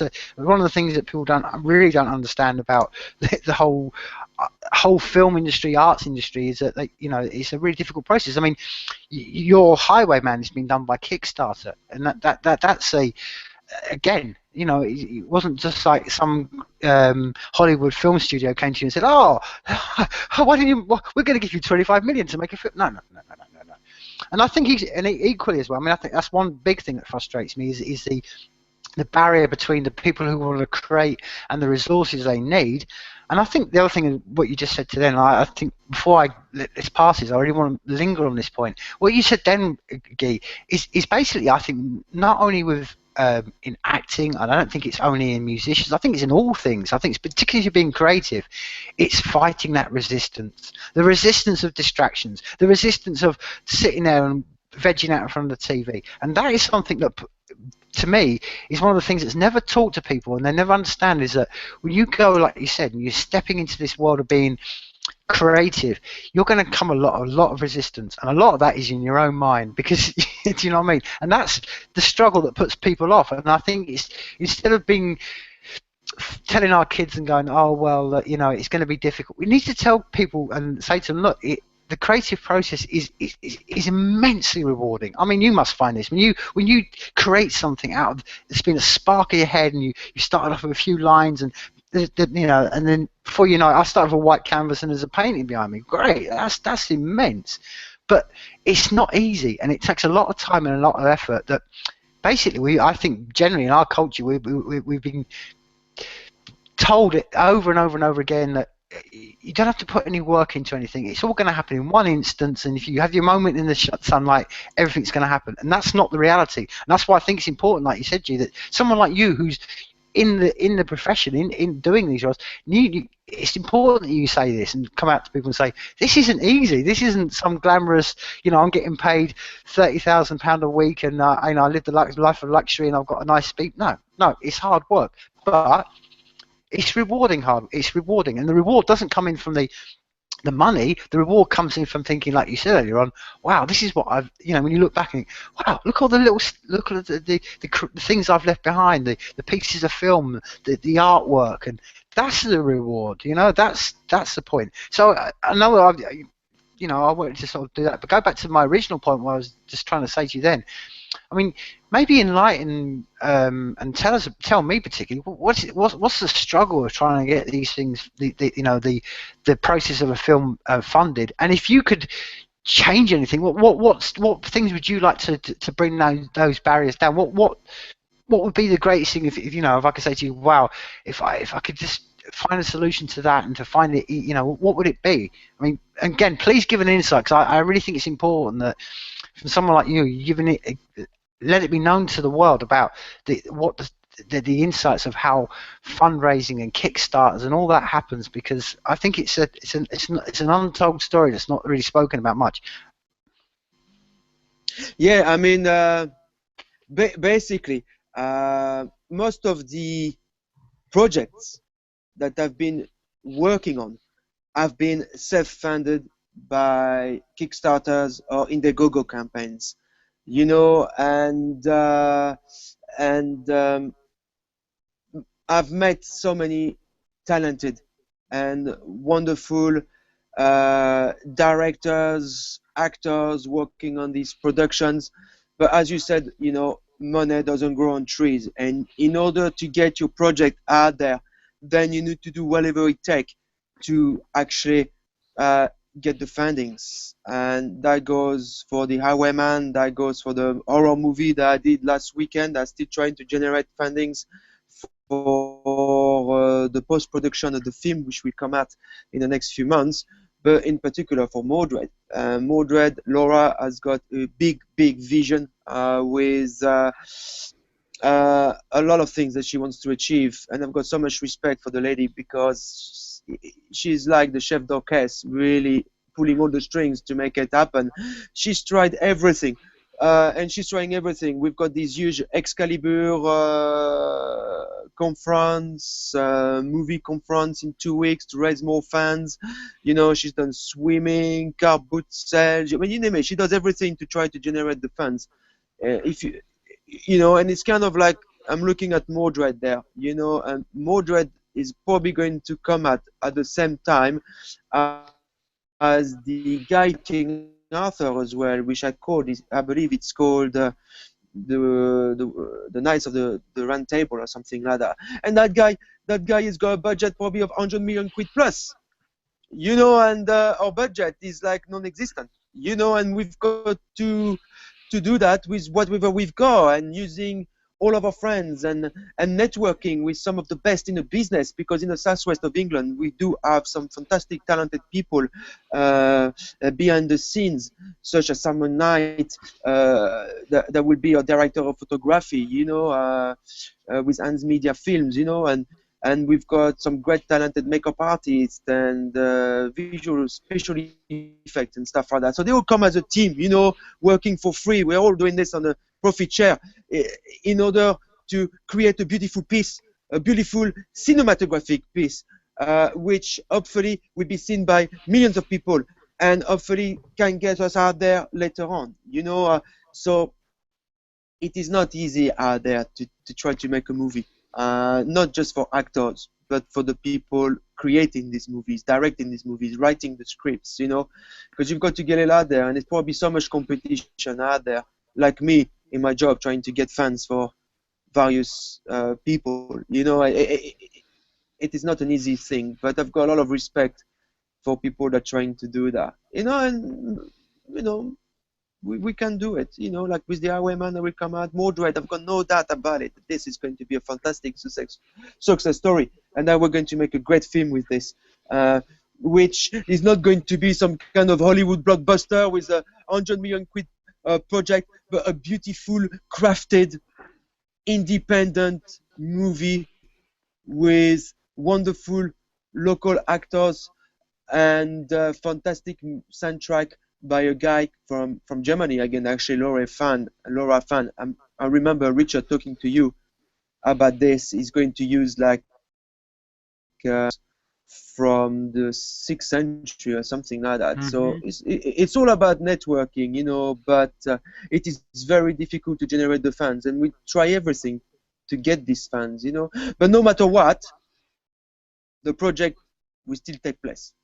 Exactly. You know, and that is the bottom line. You know, we're trying to generate the people will have to probably give from their own pockets, you know, to get the project funded, you know. So it will happen regardless, and this is it. You know, when the movie is made and it goes to festivals around the world, and that people can actually watch it online, and hopefully that the movie get a DVD distribution, if we could get that stuff, you know.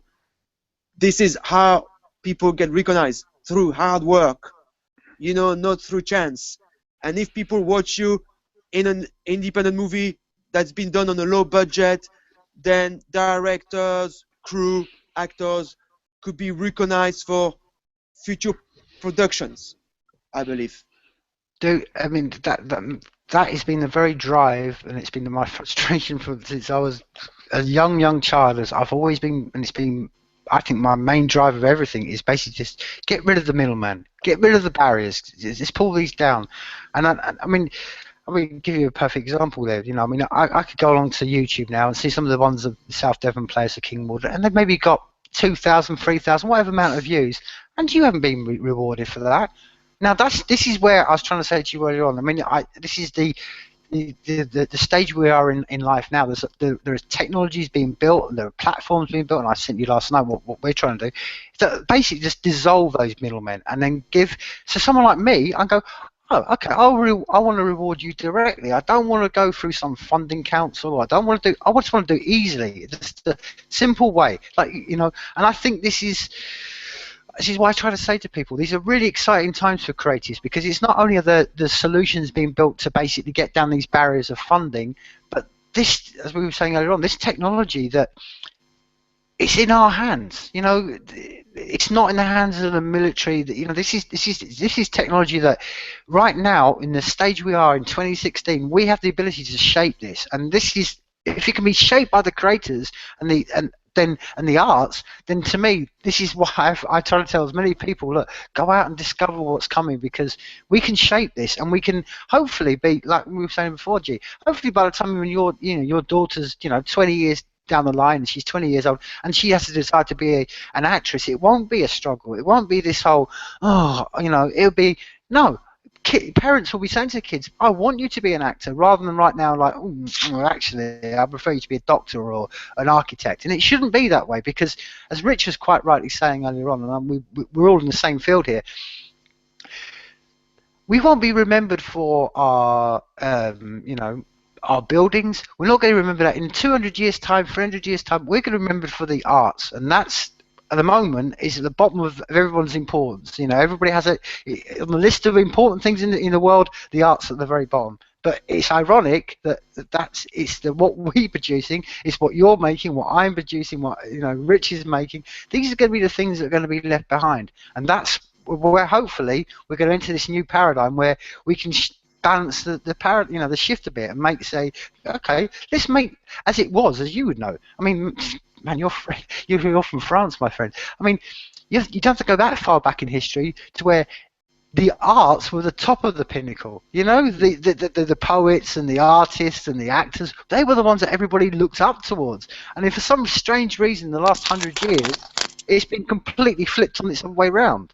And the only actors we look up to now are, ironically, the ones that, like you said, the Tom Cruises. And the only reason we know about Tom Cruise, I'm sure, I mean, that's what I'm saying. I mean, he's a good actor, but, man, as you all know, there'd be hundreds, if not thousands, of actors who are better than him, but aren't seen because of the money and this whole thing about, you become a celebrity. That's why you're elevated in the arts, not because of your skill. And hopefully that will change, because that's how it's been and how it should be. That's basically the whole of the Western philosophy of Western European, was go right back to the Greeks. It was to put the arts at the top, because we're striving, people like me and you, we're just striving to find a truth of life and reflect it. And that's, to me, is the only essence of what humanity is about. So I just think it's really important in these days and ages that, like all great times when great movements and things have happened, it's been when the creators have got hold of the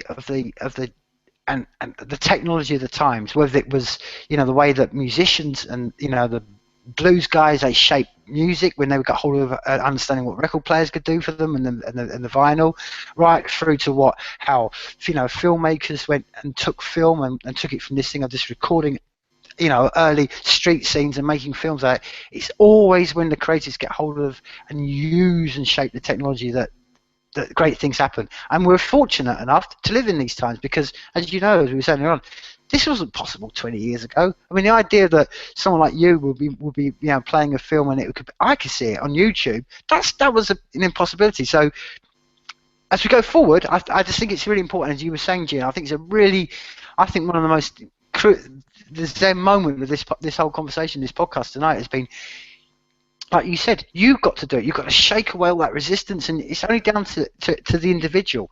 And that's not something that's been overly told by everyone. We're not being told that you have, that you have the power inside of you. And I think this is really important. That's why, as you said before, and I think it's really, I'm really thankful that you particularly have given a very passionate and insightful insight into what it's like from the other side, from the acting perspective, and how, like you said, it's not all glamour. It's all very difficult. So you mentioned earlier on that you've got some projects coming out in April and stuff like this. I mean, when are you hoping to sort of you mentioned about the Highwayman and stuff like that. If all goes well, when will that be released as a short, and how will people be able to view that? Is that just going to be through YouTube? And please, tell us more about how they can get hold of that, and what your future projects are for this year. Well, the Highwayman, we've done a few days shoot already for this team, and we've got a final day shoot in the beginning of April. On Bodmin Moor, where it's going to be the final showdown between myself, the officer, my red coat, and the Highwayman. And then the guys are hoping to release the film in mid-May or by the end of May. So the film will be available to watch on every single platform on the internet. Hey, great technology. So the film, basically you will be able to watch the film everywhere on YouTube, Vimeo.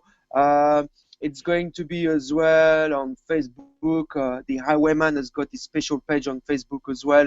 So it's going to be really all over the internet. And also the guys are quite keen to enter the film in various film festivals around the world, I believe. So it's going to be great viewing, and it's going to be available for everyone, because these days everybody has got the internet. And obviously you've got that program that, as I mentioned earlier on, where I play King Arthur in Forbidden History as a in that series there. The episode is called In a Search of King Arthur. I shot that last October, and I'm looking forward to actually watch it myself, because I think I did a great job on this one without sounding too pretentious, and it's going to be great because it was directed by one of the biggest kind of like series documentaries director, Bruce Burgess, that works for the History Channel, the Discovery Channel, and the Yesterday Channel all over the world. And I play a reenactment actor, so it's going to be great. This, I think, and we filmed that in London, and that's coming out on the 8th of April on the Yesterday Channel, so you'll be able to watch it. It's at 9 p.m. It's episode 6. And the movie I made as well last year called Last Weekend, which is a horror movie. There's going to be a great film. You can watch the trailer online on Vimeo and YouTube as well. If you type Last Weekend Hard Road film, you will be able to watch the trailer there, and the film will be coming out I think in the next few months, during the summer, I would think. And it will have hopefully a DVD release, selected cinema release, and I play Hugo in that one. And obviously with regards to Mordred, as I'm going to be so busy with Mordred between now and the end of September, I decided to really concentrate, because I've got other things to do, such as my family and my job and everything, and it's such a huge project where I've got to do 2 rehearsals per week. So I've got to drive from London or North Cornwall to South Devon for the rehearsals on the Wednesday night, and on Sunday all day. So it's a huge commitment, So I decided not to take anything on during that period of time, to concentrate myself on Mordred, because I want to give this the best go I can possibly can, because I've got hundreds and hundreds of lines to learn and countless monologues, so it's not easy, but I got I kind of got approached, by another production for a short film, which is very similar than the Highwayman, but what really attracted me to that was the fact that it's a bit more intricate, the characters, and it's a bit different from what I'm doing in the Highwayman. So I'll be speaking to the director director of the film tomorrow night on Skype and talking through the project and going through the characters, and hopefully we can make a decision, because I'm pretty, my diary, my schedule is very, very full for the next few months, but hopefully I can free myself for 2 or 3 days in April to do some of the shoot with them, but that is kind of like hypothetical, you know, it's kind of 50-50 at the moment, you know. So, you know, it's been very good, you know, and like I say, I'm working on 2 nice projects at the moment, the Highwayman and Mordred. Mordred is the big one, it's the biggie for me, you know, it's huge, you know, so it's got to be good. Well, as you kind of been, you know, through this whole sort of conversation, you know, it's very clear that you're a very, very busy individual and stuff like that, and you're many roles. But when you're not in doing that, what does G do in his spare time? What do you find to relax? I mean, I know you have an interest in Exeter City, which I found hilarious. I thought all the teams to pick, my friend. But I know you've got an interest in that, and you were sharing about how your great trip to up to Anfield the other week. But what do you do in your? I mean, what does G do when he's not acting and with his family? What do you do to relax? At the moment, I don't have a minute to breathe still. I don't even know.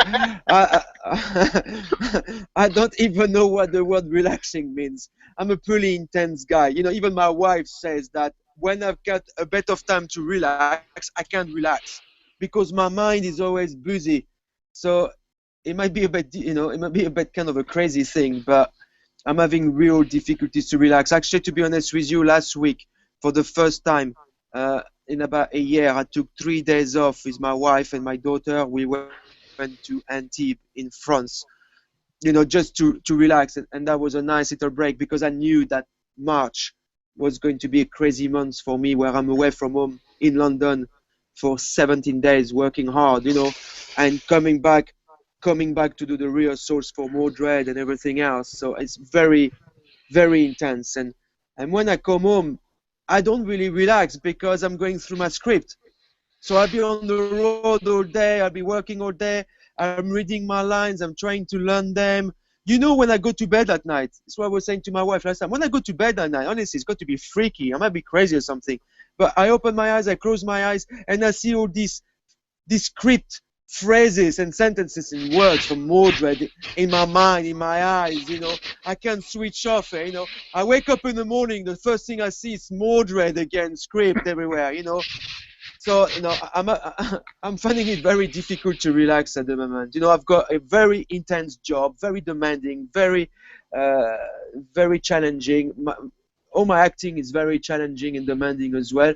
And, you know, I've got 2 stepsons of 10 and 8. I've got my own daughter of 2 that I love very much. So really, you know, when I've got like a bit of time, I just would like to spend it with my daughter, you know, because I really love her to bits, you know. But I'm doing all of this stuff at the moment for her, and I really hope that it will work. And I know it will, you know, because I want her to be able to say one day, hey, you know, this is what Daddy did one day. You know, Daddy's an actor, and Daddy was King Arthur, or Daddy was like in the Highwayman, or Daddy was in Poldark, you know. So time with my daughter is very, very important. But to come back to your original question, I just cannot switch my mind off.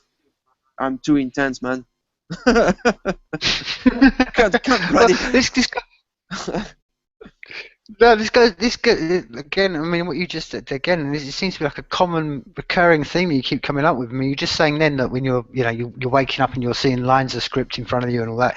Like again, I mean, when you finish the role, obviously you're going to move beyond Mordred. I mean, what happens? Does it all just literally drop away, and then, or did you have lingering thoughts? And like, you know, if I spoke to you in 5 years' time, you still have flashbacks. I mean, how does that happen? Because, like you said, right now, as you just mentioned, you know, you're before you go to bed, you're seeing lines and stuff like that, and then that's what I was trying to ask you earlier on and really digging into is that, what point does all that dissolve away, or is it a mental process after you finish the role? Think, right, okay, I've got to actually quite mentally put that right to the back of my mind, or does it just naturally happen?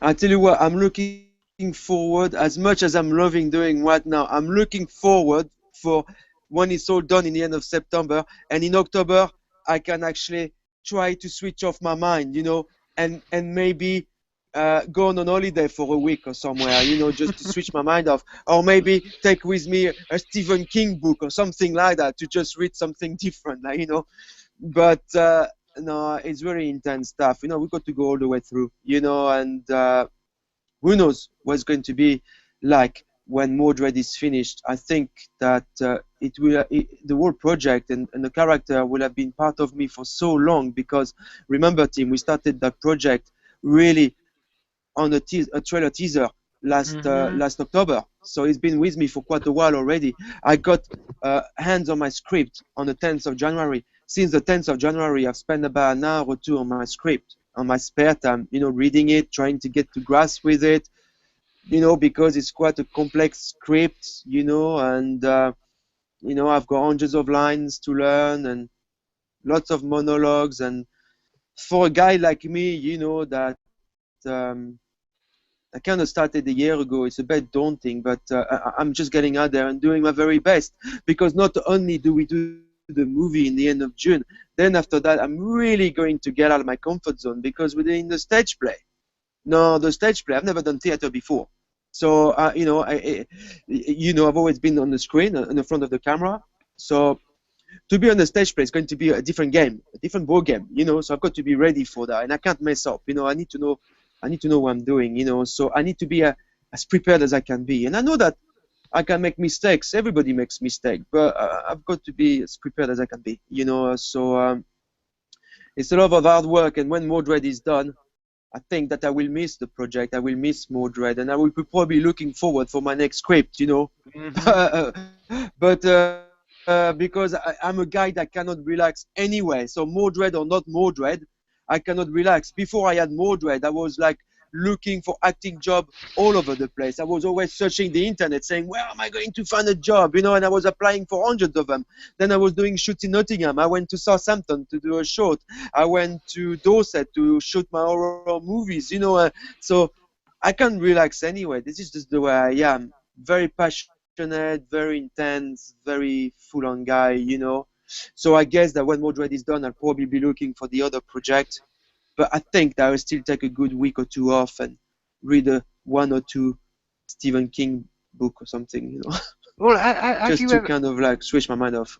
I mean, have you considered, like writing your own script or writing your own novel or taking that other side? I mean, because like you said, you strike me as a very intense individual, and you have a lot of passion. I think, well, is that something you kind of think maybe in the future you'll step into, to writing your own scripts, and is that, or do you have no desire for that at all?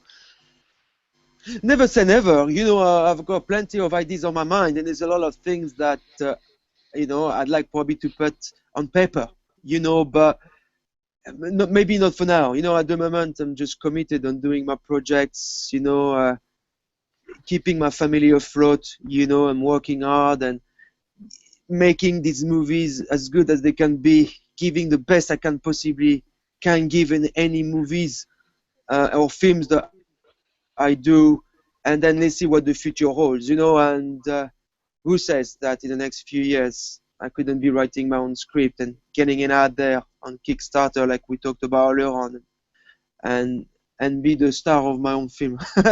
Well, we never know what can happen, Exactly. I was just going to say, hopefully in a few years' time we will get around to that. Hopefully, and this isn't anything against Kickstarter. Hopefully, we won't need Kickstarter, because the solutions, that would be nice.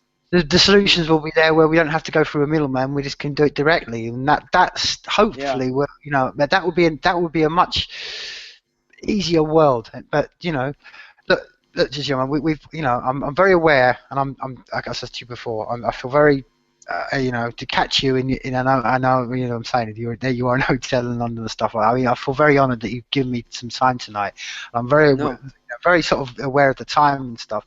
So one of the things before we do wrap this up, I would love to finish the end of this podcast with showing the clip from The Highwayman that you've got on your Kickstarter. If that would be okay with you. I mean, I'm sure. Perfect. But there's a few things before we do sort of wrap this up. I mean, one, where can people find you? Where can people reach out to you? And where can they go out and find, to support, Kickstarter and stuff like that? Let's tell them about how they can get hold of you and how, Well, first of all, I've got my own personal website, which is www.guirivaud.com. So it's my name, GUIRIVAUD.com. That is my personal website. And when you go in there, you will be able to find information about my career acting, my acting career, and my as well my art page. I've got my own Facebook page as well for my acting, which is www.facebook.com/ again my name, Guy Rivaud, GUIRIVAUD, the actor. So that will take you. That will take you there. But basically, if you go on my website, guirivaud.com, in there you will be able to click into my Facebook page. You can see my IMDb page, my Starner profile, and you can see as well a list, my filmography on the stuff that I've currently been working on. Most of the pictures, show reels will be available to see on my Facebook page. So basically, I keep that page up to date on a very regular basis, maybe every couple of days or so. So it's very easy to find me. I'm right there on the internet on my personal website. That's perfect. And that, as we've mentioned tonight, we've got some big projects coming out. Mordred coming out in the summer. We've got Highwayman coming. So again, I'll as I'll always do. I'll raise the flag and I'll fly it as high as I can. And because as I said before, no, I think it's the essence of life. And I think maybe this conversation, the essence of this podcast has been before, is just that, when you find something that inspires you, it's hard not to go out and fly the flag for it. And I've always been, the minute I heard about what you're doing down the South Devon Players, I think it's very inspiring. And it inspires me personally because I think it's the inspiring thing to me is that, like you've just been saying through this whole conversation, there you are on the other, maybe 500 miles away from me, but another group of people just coming together, building up a network, as you said, and just following their passions. And I think it's very, very inspiring because, like I say, we live in a world where we're fed a lot of negative bullshit. Really, let's be true about it, and to fly and to see there's people that can, see that and still go out and produce stuff and make films. I think it's truly inspiring in the times we live in. And as Rich said earlier on, these I always say to people,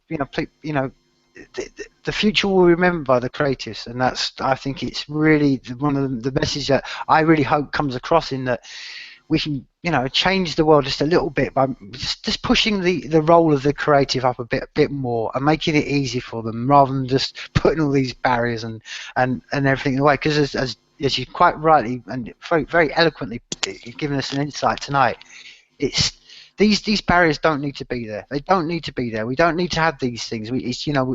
Someone like you, someone like me should be able to fulfill our passions and our love without having to worry about money and all this other stuff. So, hopefully we can push the world towards that as a great place. Like I said, I'm going to finish, and the joys of screen share. So we're going to find out. The couple of times I've screen shared before, it never worked, but hopefully we're going to finish with the Highwayman, which is the clip that's on your Kickstarter campaign.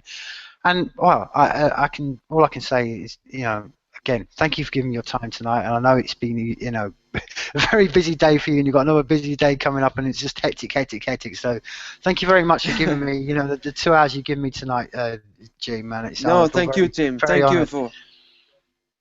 you for having me on your show, my friend. It was great. It's been on Woodworks for quite a while now, and I'm absolutely delighted to have been invited by yourself tonight. So thanks a lot, Tim. Well, I said this before. It's, you're always welcome on, and let's make this the first of many conversations. And I definitely want to maybe get yourself from the whole of the Mordred crew on, when that gets released as well, because I think, like I said, anything that's going to highlight that particular project is a great thing. And like I said, it'd be great. I think like I said, you're always welcome back, because as it is with most conversations, and particularly this conversation, we kind of barely scratched upon the surface, and there's so much more we could go down, and but we can save that for another day. Sure. Rich, thank you Frank, Rich, you look as cold as I am over there in Yeah, it started snowing today. It was like 70 degrees yesterday, and today it's snowing. So yeah, and Matt, and to you, Rich, as well, man. I mean, it's been thanks to your time as well for you know, making your time today, and it's been great. It's been great, and again, maybe as you're sort of aware, G, that Rich and his wife Deborah was on the conversation with Laura, and he's got some interesting films. So maybe you two need to connect outside of this privately anyway, because that's what I'm saying. It's all about just trying to connect people, and that's like you said earlier on, G. It's all about networks and connecting people. So without any further ado, I'm going to attempt to screen share, and we're going to attempt to see if we can get this this film played at the end. So just give me a second, and I will find it for you, and we will get it up, and we will get it played. But from like I say, from me over in Scotland here, I would oh, sorry. Like I say, this joys of the screenshot. Joys of the screenshot. Anyway, very slick and smooth there. Right. Like I say, from me over in Scotland, and from Rich in New Mexico, we're going to finish on the Highwayman short film, and all I can say is life is people, people.